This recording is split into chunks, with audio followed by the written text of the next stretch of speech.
It's day 2 of the Drawing Any Animal 14-day challenge using super simple shapes. Today I'm going to be showing you how to get an animal's proportions right without measuring and just by using the relationships between different body parts. This will stop you microfixing the details without getting the actual body proportions correct. You only need to spend no more than 10 minutes on this today. So here we have our lovely Alsatian, and we're going to figure out the proportions by measuring without a ruler. So goodbye ruler. So we're going to measure the proportions by looking at the relationship between the size of different body parts. For example, we know for the majority of dogs, the length of the leg here to the top of the back, this length is the same as the whole torso and back. So we can actually measure that using our fingers. This is what I do.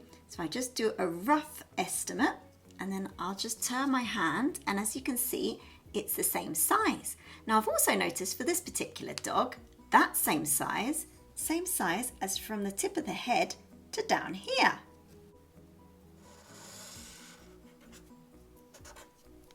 So now I'm actually going to add the body shapes, just so you can see how I'm going to start off my drawing. So I can see that there's a rough oval shape here for the body. Then we've got another rough oval shape here for the hind leg. I'm going to be doing one little stick here and one stick at the front, like that. And then for the head, I'm just going to draw, well, for the neck, I'm going to be drawing a kind of triangular shape and then a rectangular shape on the end and a triangle here. You'll see this a bit slower now when I come to do the drawing.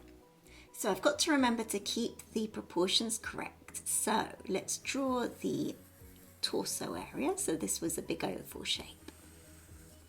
So that's that. And then we also had an oval shape for the hind legs. So I'll put those in. Now I remember that this length is the same as what's going to be this length. So I've measured that with my hands. And then I'm just putting a little dot to measure that area. I also remember that this length is the same as the length coming up to the top of the head, so I'll put in another little dot there. I can then carry on with my drawing knowing the length of different parts. So let's draw this leg in, and I know that it should come down to here. And I'm also going to draw the hind leg, which will be in line with this one. There was a kind of triangular shape at the top, which will go as high as this little marker here. And then the back of the neck. And then we had like a box shape at the front, didn't we?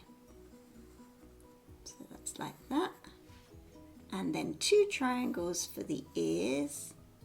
Another little one peeping out from there. And as you can see, that's all in proportion now. And to make it look more like a dog, I can just join up the dots. And then we can add on the front leg, like this. So there we have a perfectly proportioned dog. So don't forget to write down in the comment section below, day 2 done, when you've finished your drawing. Just let me know that you've completed today. And also don't forget, if you want to become the kind of artist who can draw any animal, subscribe and continue the challenge with us. And don't forget to tag me on Facebook or Instagram. I'm Harriet Muller Art. So looking forward to seeing you tomorrow.